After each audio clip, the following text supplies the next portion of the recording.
Are you ready? Are you ready? Food for everyone. Food for Ya está en el aire Juan Manuel Cao. A fondo. Bueno, como vieron, la primera parada del presidente Trump tras salir de la corte fue en el restaurante Versalles, donde no solo invitó, también como vimos, a todos los presentes con la frase de Food for Everyone, que interpreto yo significa que pagó la cuenta de todo el que tuvo la suerte de estar allí en ese momento. Habrá que comprobarlo, tratamos, pero no lo hemos logrado. Lo más significativo es que fue en el Versalles donde realizó las primeras declaraciones tras la audiencia de esta tarde y también el primer sitio donde le cantaron Happy Birthday. Anécdotas aparte, el encauzamiento de hoy, además de ser inédito, divide aún más las opiniones políticas entre demócratas y republicanos y me da la impresión a mí de que da a los independientes un probable protagonismo que podría tornarse decisivo en las generales del 24. Hoy sin duda tendremos mucha tela por donde cortar. Muy buenas noches, bienvenidos a Fondo.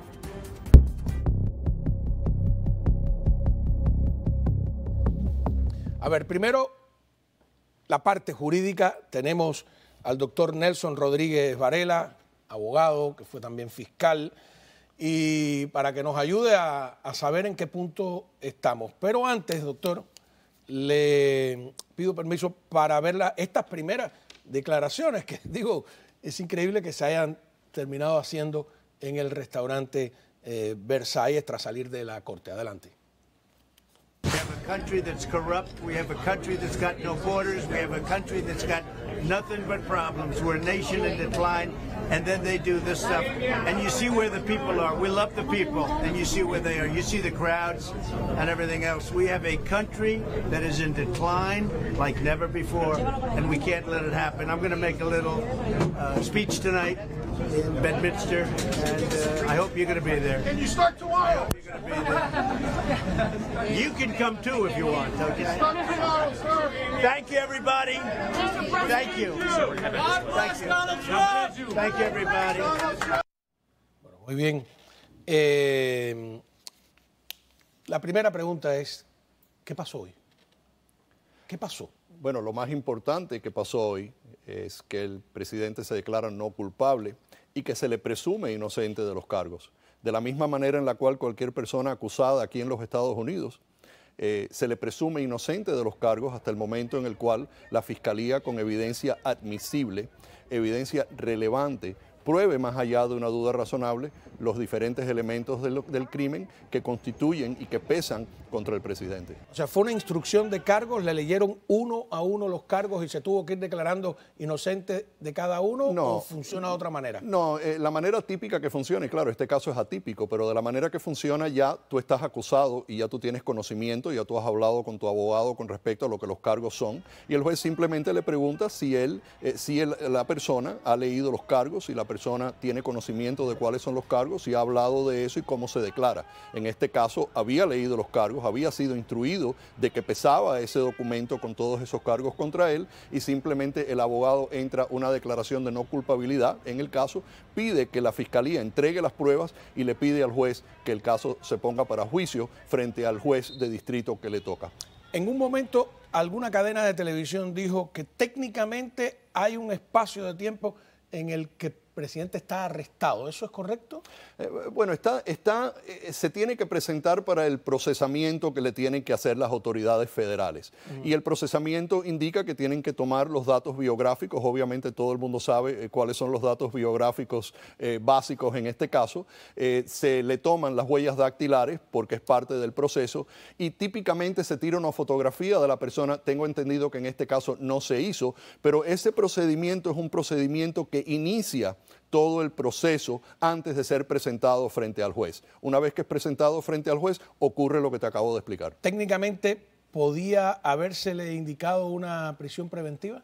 No, en este caso no. La prisión preventiva solamente la impone la Corte basado en dos elementos. Uno, si esa persona constituye un riesgo de escaparse, de no presentarse. Si hay razones que la Fiscalía pueda explicar. En este tipo de casos no existe la presunción de que la persona se podría escapar. Y lo otro es si la persona constituye un daño para la comunidad, un peligro para la comunidad. La Fiscalía en este caso no lo pidió, no lo alegó, el juez no lo consideró y simplemente se le dejó salir al presidente bajo su propio criterio. Sí, en ese caso tendría que haber salido con una fianza, que ni siquiera...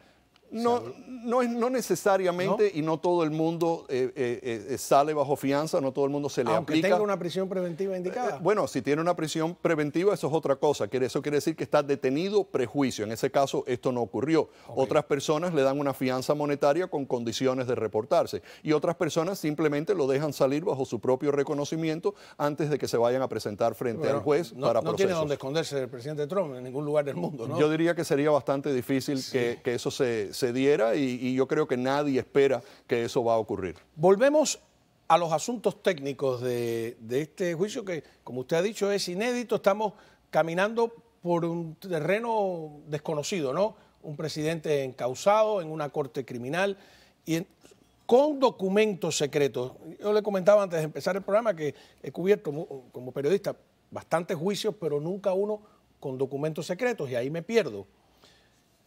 ¿Esos documentos secretos siguen siendo secretos?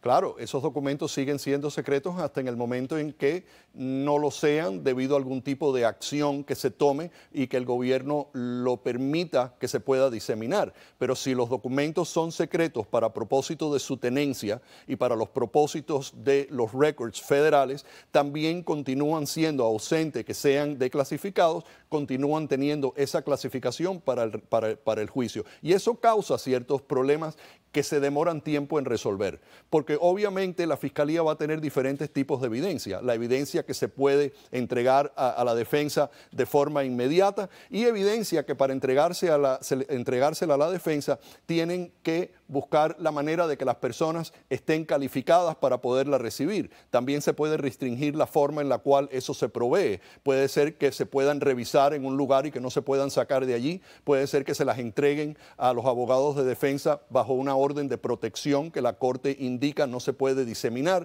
no se puede copiar, no se puede entregar bajo amenaza de sanciones de la Corte. Hay diferentes formas, pero en casos como este, el hecho de que los documentos que estén en juego en este caso estén clasificados, crean ciertas determinaciones por parte de la Corte para ver hasta qué punto la Fiscalía lo puede entregar de esa forma, siempre teniendo en cuenta que la defensa tiene el derecho de revisar todas las pruebas para poder fomentar una defensa. Pero ahí vamos a un problema de de seguridad nacional. Se ha hecho todo esto en nombre de la seguridad nacional, se supone, no.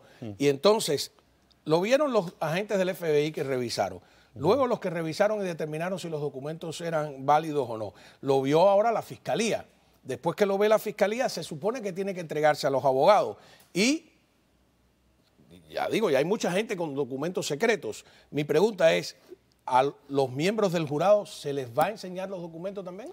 ¿Que son personas de la calle? De nuevo, alguna de las cosas que tiene que probar la Fiscalía en este caso que va a crear esa contingencia, ese tipo de análisis, es que los documentos sean secretos, que los documentos estén clasificados. ¿El abogado de defensa o la defensa puede poner en duda el secretismo de los documentos? No considero que sea la forma de hacerlo, porque, por ejemplo, yo creo que la mejor defensa en los primeros 31 cargos, la Fiscalía no tiene que demostrar solamente que el presidente estaba en posesión de esos documentos y que no los entregó. La Fiscalía tiene que demostrar también una intención por parte del presidente de diseminar esos documentos, de enseñárselos a personas con la intención de hacerle daño a los Estados Unidos. A ver, algo que requiere una acción específica. ¿Llevarse los documentos en sí mismo no es un delito? No, tú tienes dos cosas y hay que analizarlas de esta forma. El acto que tiene que ver con los récords presidenciales dice que no se pueden tener estos documentos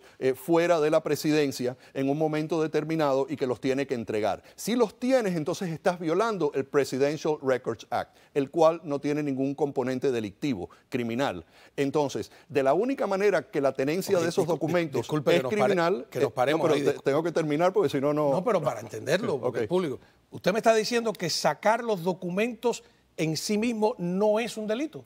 Bueno, no es un delito sacarlos, no viola la O sea, ley viola un código presidencial, pero no es un delito criminal. El presidente está acusado de violar la ley antiespionaje.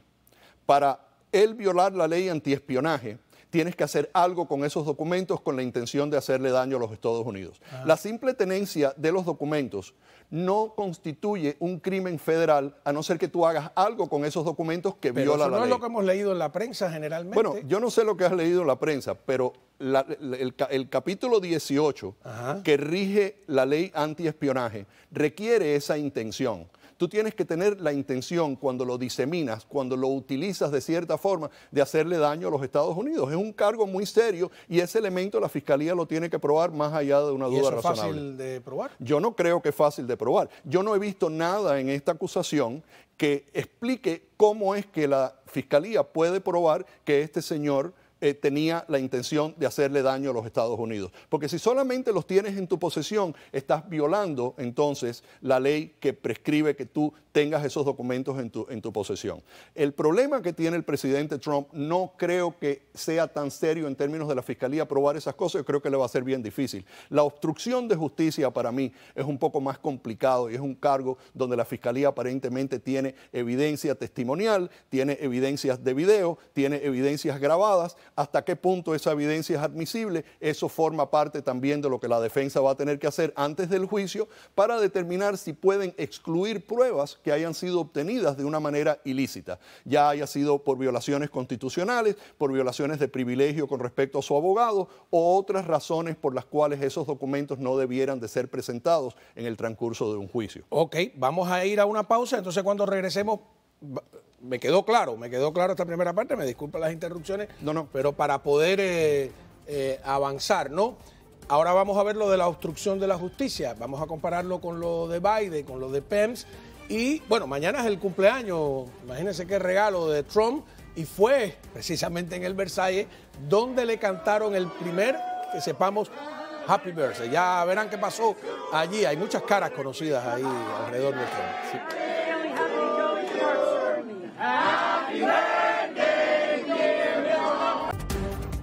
Bueno, continuamos aquí con las explicaciones del doctor Nelson Rodríguez Varela, abogado, fiscal con larga experiencia, porque este es un tema donde yo confieso que me pierdo completamente.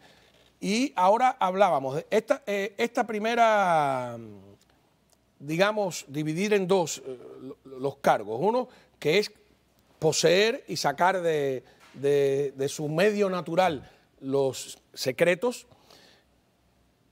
Hay supuestamente una grabación, creo que es con Corcoran, que tiene el antiguo abogado, que tienen además unas anotaciones, donde él le muestra los documentos y le pregunta, ¿y qué tal si no le hacemos caso a las citaciones? Uno, dicen que ahí está mostrando el documento a alguien que no debe verlo, y dos, que está obstruyendo la justicia, porque está preguntándole al abogado si pueden ignorar las peticiones de mostrar los documentos. ¿Es una prueba sólida, sería, en caso de tener esta grabación? Esa grabación primeramente tendría que ser admisible. Hay que ver bajo las circunstancias en que esa grabación fue hecha. Hay que ver si fue grabado de una forma legal, porque hay leyes que rigen cuándo tú puedes grabar a una persona y cuándo no puedes grabar a una persona. Y la admisibilidad de esa prueba va a depender de si la prueba fue obtenida de una forma legal. Hay dos sets de acusaciones en este caso. Las primeras 31 que tienen que ver con la ley antiespionaje, que ya hablamos de ella y requiere esa intención y no es solamente la posesión. Mostrarle al abogado un documento que el abogado no debió ver ya. A no ser que él haya hecho eso con la intención de que ese abogado se la diseminara a alguien que le quiera hacer daño a los Estados Unidos. El presidente tiene que haber tenido la intención de hacerle daño a los Estados Unidos cuando él disemina esa información. Pero si él la disemina simplemente porque se la enseñó a su abogado, va a ser muy difícil que la fiscalía demuestre eso, porque hemos visto en otros casos que hablamos fuera de cámara, el caso de Hansen, el caso de Ames, etcétera, donde las acusaciones por violación de la ley antiespionaje vienen porque esos elementos de prueba se les enseñaron, esos documentos clasificados se le enseñaron a entidades adversas a los Estados Unidos por dinero en una función de espionaje para que esas personas le pudieran hacer daño a los Estados Unidos. Queda bien clara la intención. No, pero en este caso no queda tan clara la intención si es solamente lo que dice el indictment. Si hay más pruebas, la fiscalía las va a tener que presentar. Los demás cargos tienen que ver con obstrucción de justicia y va a depender de la admisibilidad de pruebas. Yo como abogado, lo primero que haría sería determinar esas pruebas cuáles son. Y una vez que sepa cuáles son, ver si esas pruebas son admisibles. No solamente si tienen relevancia, sino la forma en la cual esas pruebas fueron obtenidas. Porque va a haber litigación frente al juez con respecto a aquellas pruebas que la Fiscalía quiere presentar, si existe una base legal para excluirlas. Y si existe esa base, la jurisprudencia lo apoya y las reglas lo apoyan, entonces la juez tiene que tomar una determinación con respecto a esa admisibilidad. Y todo eso se le tiene que entregar primero a la defensa, porque aquí no puede haber sorpresas. La Fiscalía no se puede aparecer con pruebas que no se le hayan enseñado a la defensa, que la defensa haya tenido la oportunidad de litigarlas en términos de su admisibilidad o poderlas investigar para ver si cumplen con los parámetros específicos que determinan esa admisibilidad. El proceso de escoger un jurado, en este caso, se le puede preguntar a un jurado, ¿usted es demócrata? ¿Usted es republicano? Yo diría que es una pregunta que se puede hacer. La selección de este jurado va a ser extremadamente complicada, porque en la selección del jurado es realmente donde se intersecta la parte legal con la parte política. Las decisiones y las mentalidades políticas de los miembros del jurado en particular, que van a ser examinados uno a uno probablemente en este caso, si se llega ¿Me puede ahí. preguntar qué piensa usted de Trump? Claro, porque lo que se está buscando es que sea una persona imparcial, si eso pudiera existir en un ámbito como este. Imagínate. Esa persona tendría que decir que a pesar de todo lo que ha escuchado, a pesar de todas las veces que ha ido a votar, a pesar de todas las noticias y todas las ideas preconcebidas, esa persona podría poner todo eso a un lado y simplemente determinar un veredicto en la evidencia que se va a presentar y las instrucciones que el juez le va a leer. Yo creo que eso va a ser el reto más grande que podría existir para un sistema judicial, porque primero que nada a las personas nunca les gusta admitir prejuicios. Y en este caso en particular, si tú no puedes encontrarte 2 o 3 personas en la calle que estén de acuerdo con respecto a su posición política, no creo que va a ser fácil encontrar 12 personas que vayan a estar de acuerdo unánimemente para dar un veredicto en un caso como este. Tomando en cuenta que el voto es secreto, ¿se le puede preguntar a un jurado por quién votó? Bueno, el voto, no es que el voto sea secreto, el voto tiene que ser unánime. Si no es unánime... El voto del ciudadano común y corriente en las elecciones es secreto, pero yo voy a ser miembro de un jurado y el abogado me dice, ¿usted por quién votó en las últimas elecciones? ¿Se puede hacer esa pregunta? Déjame decirte, el juez va a controlar las preguntas que se pueden hacer, porque lo que dije anteriormente, el juez solamente le interesa ver si la persona puede ser justa con respecto a recibir la evidencia y tomar una decisión de culpabilidad. Pero lo que sí va a ser importante es saber si ya conociendo al presidente Trump tiene alguna idea preconcebida acerca de cómo es él. Si es una persona que odia al presidente Trump o que ama al presidente Trump. La Fiscalía quiere buscar personas que no estén prejuiciadas a favor del presidente y los abogados de defensa buscar personas que no estén prejuiciadas en su contra. Y eso es bastante difícil en este caso porque hemos visto que la sociedad que va a estar reflejada en esas cantidad de personas que van a ser parte de ese grupo que van a buscar para seleccionar de ahí el jurado, son parte de nuestra comunidad. No van a haber personas que no hayan escuchado de este caso, eso es imposible. Solamente si esas personas ya están prejuiciadas a votar a favor de la culpabilidad o en contra. Tendrás que tener los 12 más apáticos del mundo, ¿no? Yo no sé cómo se escoge ese jurado, francamente. Yo he escogido muchos jurados en mi carrera, como fiscal y como defensa. No te sabría decir si es realmente posible que tú puedas la pregunta buscar un jurado en este caso. Sea Trump o sea Biden, ¿es posible juzgar de manera imparcial a un presidente? Yo no lo creo. Especialmente con todo lo que ha salido ya con estas personas, con Trump, con Biden, con todo el mundo tiene una idea muy fuerte con respecto a todo eso. No hay nadie que tenga una idea mediana. Estamos hablando de que todo el mundo está totalmente polarizado y eso se va a reflejar en el Aquí jurado. trasladan un juicio de una ciudad o de un estado a otro porque creen que el ambiente que hay en la ciudad y en el estado no garantiza la imparcialidad. ¿Dónde vas a hacer el juicio de Trump? ¿En la luna? Bueno, exactamente. También hay estados rojos y hay estados azules. Yo no sé por qué tú tienes que seleccionar de ese segmento de la comunidad, pero lo que sí va a ser bien difícil para el juez es determinar, basado en las objeciones de ambas partes, cuáles son los miembros del jurado que podrían integrar en un futuro ese jurado. Porque no es lo mismo un jurado acusatorio. El jurado acusatorio no importa. El jurado acusatorio lo controla totalmente la fiscalía. Una vez que hay un indictment, ya eso pasa a una corte de juicio y el jurado de juicio sí tiene que cumplir con ciertos requisitos y la selección del jurado ese va a ser una base bien importante, va a ser fundamental en este caso, si este caso procede a juicio. Sí, el jurado acusatorio es lo que también le llaman el gran jurado, que fue el que trabajó con la fiscalía, ¿no? Claro. Para llegar a ver, y entonces, ¿hay un límite para escoger un jurado de tiempo o puede estarse escogiendo un jurado? Se puede demorar, se demora a la discreción del juez, porque lo que sí no puede pasar es que se trate de hacer más rápido o más despacio y que el resultado no sea un jurado justo que vaya a escuchar las evidencias apropiadamente, porque toda la selección del jurado está en el récord y eso se puede apelar. La decisión de sentar a un jurado o excluirlo podría resultar en un tema de apelación si la persona es encontrada culpable y hay algunos errores en la forma en que el jurado fue seleccionado. En la Corte Federal es más difícil que eso ocurra que en la Corte Estatal, pero puede suceder. Hay que proceder con mucha cautela y va a ser muy difícil hacerlo.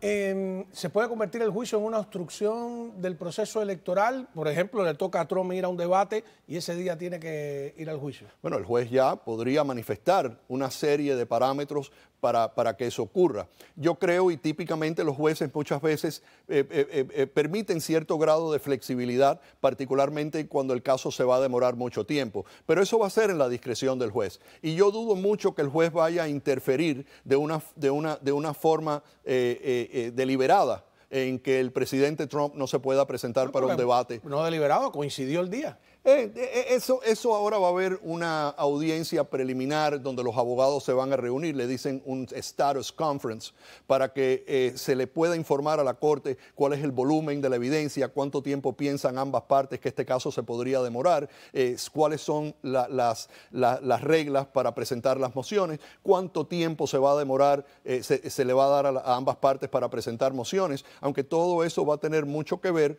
con la cantidad y el tipo de evidencia que podría generar, como hablamos anteriormente, algunas demoras debido al tipo de evidencia que puede ser clasificada, puede ser restringida y habría que tomar ciertas medidas para que esa información no salga a la luz pública y solamente las personas apropiadas lo vean. La producción me pregunta, ¿el juez o la jueza? ¿Quién va? Porque hoy no estuvo ella, pero ¿quién va a estar sentado allí dirigiendo todo? El juez Cannon. En este momento el juez Goodman, que es un juez magistrado de la Corte Federal, toma bajo su tutelaje los elementos básicos para comenzar la litigación y que el caso llegue a la Corte Federal de Distrito donde ha sido asignado. Pero una vez que el juez determina estos elementos preliminares, que el caso pasa al juez Cannon, el juez Cannon es la jueza. Es la jueza, podrían entonces emitir una orden judicial que va a tener que ver con los tiempos para presentar las mociones, cuánto tiempo la Fiscalía podría tener para presentar estas pruebas. Claramente, si llega un momento en que ya las mociones las tienes que presentar, pero la Fiscalía se ha demorado en presentar las pruebas o se interponen objeciones debido a la naturaleza de la evidencia que no se haya presentado, como ha ocurrido en otros casos que he visto, pues entonces eso podría demorar el tema, pero va a ser el juez Cannon quien va a tomar, la jueza la que va a tomar las decisiones. A noviembre del 2024, suponiendo que Trump gane las primarias republicanas, ¿el juicio podría demorar más que eso? Yo creo que podría demorar más que eso. Yo creo que es lógico en un caso como este, donde estamos hablando de evidencia clasificada, donde no es tan fácil para la Fiscalía hacer una producción total a la defensa de estos elementos sin una intervención de la Corte. Se podría demorar, las mociones que se van a presentar se podrían demorar, particularmente si la Corte ofrece audiencias evidenciarias en ese caso, y obviamente el pleno de la cantidad de pruebas en este caso y la admisibilidad de esas pruebas va a ser lo que determina cuánto tiempo se va a demorar. ¿Qué pasa con el juicio si Trump gana las elecciones y todavía no ha terminado? Eso es difícil de especular. Tiene inmunidad, ¿no? Gana las elecciones, podría ser juramentado en enero. ¿Se puede perdonar a sí mismo? Yo nunca he visto que eso suceda, si no Nixon tal vez lo hubiera hecho. Yo creo que eso no es algo que va a suceder. ¿Pero Nixon fue a un juicio criminal? No, no lo fue, pero estaba contemplando que podría ocurrir. Él dimitió, después el presidente Ford lo perdonó, pero a lo que me refiero es que no existe, en mi opinión, de lo que yo haya visto, un esquema administrativo, un esquema ejecutivo, un esquema penal bajo el cual eso se pueda determinar. Él puede seguir su campaña. Esa leyenda de que un presidente se puede autoperdonar. No es una interpretación. No conozco que un presidente se pueda autoperdonar. No, a lo mejor otro experto podría hablarte de eso, yo no lo he visto. Pero tienes inmunidad cuando llegas a la presidencia. Sí, la tienes. ¿Y entonces qué pasa con ese juicio? Bueno, ¿Tiene que esperar que termine de gobernar? Bueno, te voy a decir algo. Para mí es importante, y cuando siempre considero estos casos, es considerar el hecho de que la persona es inocente hasta que se le pruebe culpable. Entonces, para mí poder establecer qué es lo que pasaría después de una determinación de culpabilidad, yo no pienso en eso hasta que conozco un poco más acerca del caso. No. Ilusoriamente se podría interpretar eso, se podría anticipar. No sabría qué decir. Yo digo que gana el juicio, que gana las elecciones sin que termine el juicio. Porque si gana las elecciones con un dictamen de culpabilidad es otra pregunta. O si gana el juicio, es presidente de los Estados Unidos. Si pierde el juicio y gana las elecciones. Entonces es presidente de los Estados Unidos. ¿No hay nada que prohíba a un convicto ser presidente? No lo he visto, no conozco ese esquema. Sería a lo mejor algo nuevo. Se ha hablado acerca de que le pueden hacer un juicio político, un impeachment, pero para eso tendría que tomar posesión. Y si toma posesión, de la forma que sea, haya ganado el juicio o lo pierda, yo creo que sería el primer paso, tendría que instituirlo y juramentarlo como presidente antes de que ocurriera un impeachment. Legalmente, en términos de las leyes y los estatutos, no conozco un estatuto que lo invalide. ¡Qué enredo! Es que es un enredo. Aquí están pasando cosas que nunca han pasado. Y eso que no hemos considerado y no hemos hablado, el tema de si las leyes se están aplicando de una forma ecuánime hacia el presidente Trump, viendo que existen otras investigaciones que podrían tal vez haber resultado en acusaciones que nunca vinieron. Y esa es la percepción que tienen las personas en la calle, que muchas personas piensan eso, que le quitan mucha legitimidad y respeto a las instituciones. Y Hunter Biden no, ¿por qué Trump sí, Hillary no, por qué Trump sí? El caso más claro es el de Hillary Clinton. Yo el caso de Hunter Biden no lo conozco, no sé cómo han avanzado en eso, pero el caso claro es el caso de Hillary Clinton. Y hay muchas personas que piensan que hay dos sistemas de justicia, especialmente ahora. ¿Cómo es posible que una persona que haya tenido ese tipo de evidencia clasificada en un server que no lo debía de tener, que le pidieron los documentos y los destruyó, no haya sido acusada por obstrucción de justicia?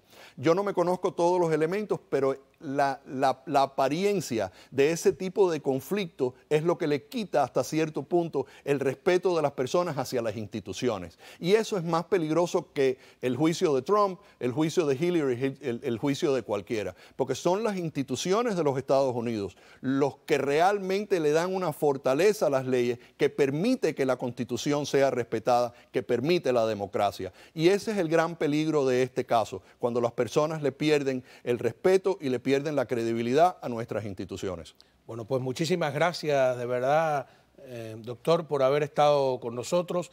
El abogado y ex fiscal Nelson Rodríguez Varela, que soporta mis interrupciones.